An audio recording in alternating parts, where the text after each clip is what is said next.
पहले सिख टारगेट हुआ 1984, आप और हमने देखा कैसे टायर डले थे, कैसे आगजनी हुई थी, आप और हमने देखा। फिर 1992 हो गया। अभी बाबरी मस्जिद की बात कर रहे थे, जिस कानून में ये कहा गया हो कि ये मूर्तियां गैर कानूनी रखी गई, इसका समतल करना भी गैर कानूनी हो, पर वही मस्जिद, वही स्थान उन्हीं को दे दिया जाए जो करने वाले थे, तो कहाँ था कॉन्स्टिट्यूशन? सवाल कॉन्स्टिट्यूशन पर है, सवाल मेरा किसी से नहीं, सवाल तो कॉन्स्टिट्यूशन से बनेगा। सरदार जस्टिस गुरनाम सिंह मिनिस्ट्री थी पंजाब में, एक सरदार गुरमीत सिंह एडवोकेट जनरल थे। हमने उनसे पूछा इस कॉन्स्टिट्यूशन के बारे में आप क्या कहना चाहते हो? डॉक्टर सरदार गुरमीत सिंह ने जो हमें बताया, हम बड़े यंग थे, मुझे मौका मिला अपनी ज़िंदगी में, सरदार हुक्म सिंह जी जो कॉन्स्टिट्यूशन से वॉकआउट किए थे, वो जब लोकसभा के स्पीकर बने और मुझे उनके साथ 10 साल काम करने का मौका मिला, मुझे खुशी है कि जब उन्हीं से पूछा था कि अब उसी कॉन्स्टिट्यूशन को प्रोटेक्ट करोगे जिसमें आपने वॉकआउट किया था, सरदार हुक्म सिंह जी का जो जवाब था वो आपका जवाब था। उन्होंने कहा कि अब मेरे पास कोई और रास्ता नहीं, मेरे पास कोई और ऑप्शन नहीं, कम से कम कोई दस्तावेज तो है। मैं गारंटी करता हूं कि अपने दौरान इस कॉन्स्टिट्यूशन और माइनॉरिटीज़ के इंटरेस्ट को प्रोटेक्ट करूंगा। मुझे खुशी है कि मुझे उन लोगों के साथ काम करने का मौका मिला। मुझे एक बात है, मुझे एक दिन चौधरी चरण सिंह जी अभी 17 विंडसर प्लेस पर थे, 1984 बीती थी, मुझे ज्ञानी हरिंदर सिंह वहाँ लेकर चले गए, वो MLC थे लोकदल में, वो मुझे लेके चले गए। मैं सरदार हुक्म सिंह के कारण, मैं सिंह सभा शताब्दी कमेटी का सेक्रेटरी था, सरदार हुक्म सिंह जी प्रधान थे, वो लेके चले गए। जब हम वहाँ गए तो उन्होंने ज्ञानी हरिंदर सिंह, BP मौर्य साथ में थे, ज्ञानी हरिंदर सिंह को कहा कि अगर ये हिंदू होना है तो मैं आज हिंदू त्याग करता हूँ, मुझे सिख बना लो। ज्ञानी हरिंदर सिंह तो जवाब ना दे सके। तो मैंने कहा कि अगर आप 5 चीज़ों पर एक मत हैं, पाखंड मुक्त हैं, जातिवाद मुक्त हैं, शोषण मुक्त हैं, नशा मुक्त हैं, भय मुक्त हैं, तो आप सिख ही तो हैं। आपको सिख होने में क्या इतराज़ हो सकता है? मैं उन्हीं आदमी, मेरे उनके साथ लास्ट मोमेंट तक भी बड़े अच्छे संबंध रहे, वहीं रामविलास पासवान और सभी मिले। मैं आपसे कुछ बातें इसलिए कह रहा हूँ, मैं ज़्यादा क्योंकि समय की बात है। आज लोग इनकार करते हैं बाबर और औरंगज़ेब से। मैं बड़ा हैरान होता हूँ, टीवी पर मैं मुस्लिम समाज से पूछता हूँ, जब उनको कहे कि आप बाबर, क्योंकि वो जैसे ढंग के पेश करते हैं वो तो बहुत खतरनाक है। मैं उनसे पूछता जाता हूँ कि अगर मुग़ल सल्तनत का इतिहास ख़त्म कर दिया जाए तो सिख इतिहास ही ख़त्म हो जाएगा, सिख इतिहास बचेगा ही नहीं। बाबर से लेकर औरंगज़ेब तक और गुरु नानक से लेकर गुरु गोविंद सिंह तक हमारा इतिहास मुग़ल सल्तनत के साथ जुड़ा है। क्या हम इस इतिहास को ख़त्म कर दें? क्या आपके कहने से हम इतिहास ख़त्म कर दें? क्या अकबर बादशाह के ये 85 गांव जो गुरु अमरदास जी की बेटी के नाम लगवाए गए, जिसमें हरमंदर साहब है, तरनताड़ हैं, बहुत सारे गुरुद्वारे हैं, क्या उन गुरुद्वारों को हम कहीं बंद कर दे जाएं? मैं पूछना चाहता हूं कि कौन सा इतिहास हमारे सामने आप लिखना चाहते हैं? मैं औरंगज़ेब के बारे में, औरंगज़ेब थे, ये माता सुंदरी है, ये गुरु गोविंद सिंह जी की पत्नी थी, यहीं नहीं रहे। अगर औरंगज़ेब इतना जालिम था तो फिर वो यहाँ कैसे रह सकती थी?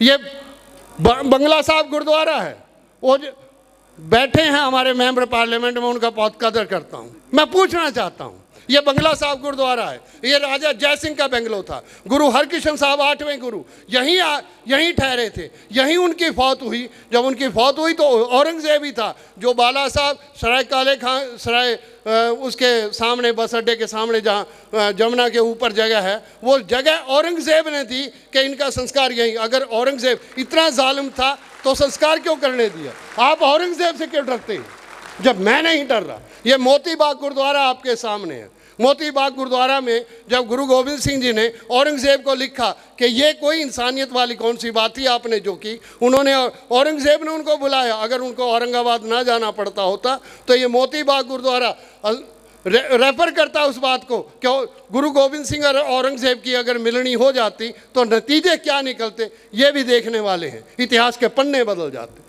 मैं समझता हूँ कि शायद सिख भी इस बात को नहीं समझ पा रहे।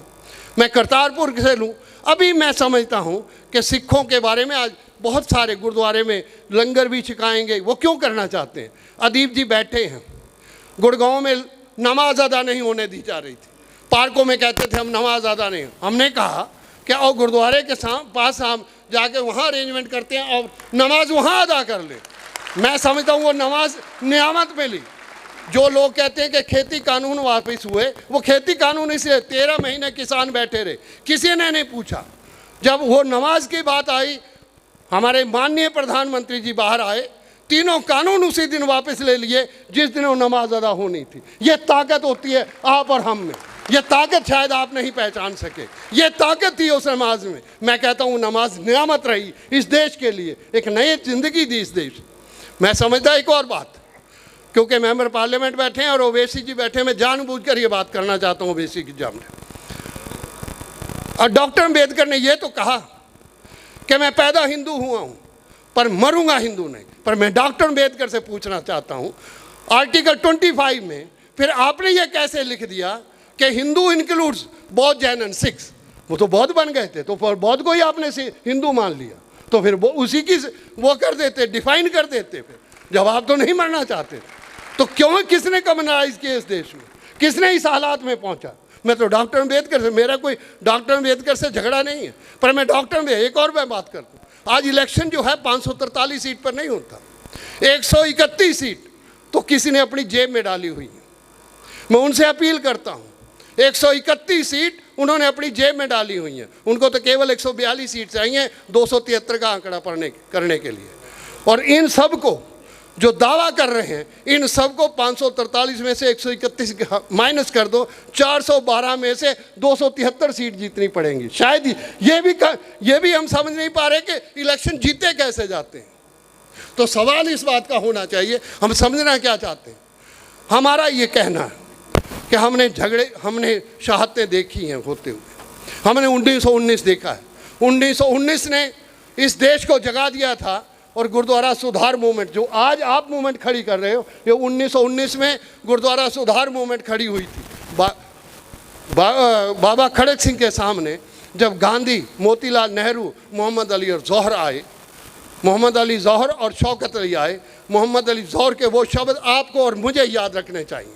बाबा खड़क सिंह खालसा लीग की मीटिंग थी 1920 की, मोहम्मद अली जौहर ने यह कहा, हो सकता है कि हमारे बुजुर्गों ने हाकिम रहते आप पर ज्यादतियाँ की हों, मैं उसकी माफ़ी मांगता हूँ। मैं अपनी गर्दन और अपने भाई शौकत की गर्दन पेश करता हूँ, आपका मन करे तो काट ले, पर आज ज़रूरत है हमें इस अंग्रेज़ हुकूमत से निजात लेने की। वही गुरुद्वारा सुधार मूवमेंट आज़ादी की लहर बन के खड़ी हुई और गांधी ने कहा कि हमने पहली आज़ादी की जंग जीत ली है। ये था इतिहास का पन्ना। अगर शायद हम इतिहास पढ़ना नहीं चाहते, हमारे संबंध है, आज हमारे संबंध तोड़ना चाहते हैं, आज आपके और मेरे साथ झगड़ा करवाना चाहते हैं। सवाल इस झगड़े का, सवाल पता नहीं, मैं नहीं समझता कि ये कोई कानून ज़्यादा देर टिकेगा या नहीं टिकेगा। मैं भी पैटिशनर हूँ और मुझे मेरी पैटिशन का एडवोकेट कौन है वो मैं बताऊँ तो आप हैरान हो जाएंगे। मेरी पैटिशन के एडवोकेट हैं डॉक्टर राजीव धवन और दूसरे हैं संजय हेगड़े। मैं समझता हूँ कि आपके साथ सारा देश खड़ा है, आप बिल्कुल इनकार ना करें, हम सब आपके साथ खड़े हैं। अगर एल्यूमिनी जो डॉक्टर धवन जैसा आदमी आपके साथ खड़ा है मेरी पिटीशन को लेकर, मैं क्या था, मेरी तो कोई ऐसी पोजीशन नहीं थी। संजय हेगड़े जैसा विद्वान आपके साथ खड़ा है, तो फिर आप हतोत्साहित बिल्कुल ना होना, आपको करेंगे वो सारा हतोत्साहित। कितनी ताकत है, मैं बस समाप्त करना चाहता हूँ। मैं तो केवल आपको एक अपील करता हूँ, हमने उस हालात को देखा है, हमने 1982 से लेकर 50 साल का इतिहास हमने देखा है। उस हालात से बहुत सारे लोग गुजरे हैं, वो हालात दोबारा ना आए इस देश में। ये देश जितना उनका है, मैं तो उनको कहता हूँ और मैं मेंबर पार्लियामेंट्स को कहता हूँ कि आप पार्लियामेंट में जब सिख को डिफाइन कर सकते हैं, जब 5 साल की शर्त आप मुसलमानों पर रख सकते हैं कि 5 साल मुसलमान रहना चाहिए, तो मैं ये कहता हूँ कि कॉन्स्टिट्यूशन में कम से कम इतनी हिम्मत तो कर दो कि हिंदू को ही डिफाइन कर दो कि हिंदू किसको कहते हैं। सवाल हिंदू की डेफिनेशन का, झगड़ा हिंदू की डेफिनेशन का है। फिर देखते हैं वो कितने हैं। आज जाति जनगणना पर क्यों वो तैयार नहीं हो रहे, उनको पता है जैसे ही जाति जनगणना हुई, हिंदू जो औरा बनाया है वो फूट जाएगा। मुझे पता है, उनको एहसास है और मुझे भी इस बात का एहसास है। मैं आपके सामने कहता हूँ, आज इस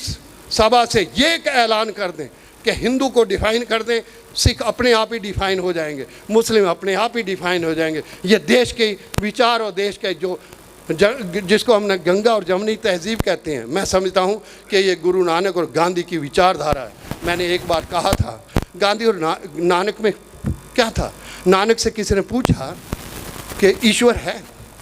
नानक ने कहा सत्य ईश्वर है। उन्होंने किसी ईश्वर की इशू ही खत्म कर दिया। 400 साल बाद, वो 1469 में हुए थे, 1869 में जो आदमी पैदा हुआ उससे भी लोगों ने पूछा कि ईश्वर क्या है? गांधी ने कहा सत्य ही ईश्वर है। मैं बिल्कुल क्लेम नहीं करता कि गांधी ने गुरु नानक को पढ़ा होगा, पर मैं ये क्लेम कर सकता हूँ कि नानक ने गांधी को नहीं पढ़ा होगा। पर ये तो है, मैं कह सकता हूँ सत्य ही ईश्वर है। अगर सत्य ही ईश्वर है तो सत्य पर चल कर देखे तो वो सत्य से भी ऊपर होगा। इतना कहते मैं बहुत बहुत आभार व्यक्त करता हूँ। मैं अपनी बातें कह गया और मैं अपील करता हूँ, मुझे खुशी हुई कि श्रोमणी अकाली दल की रिप्रेजेंटेशन हरसिमरत कौर ने इस वक़्फ़ बिल के हक़ में और इसके खिलाफ बोला और बाकायदा डट के श्रोमणी अकाली दल का साथ दिया। मैं समझता हूँ कि मैं उनका भी आभार व्यक्त करता हूँ। बहुत बहुत शुक्रिया, बहुत बहुत बहुत।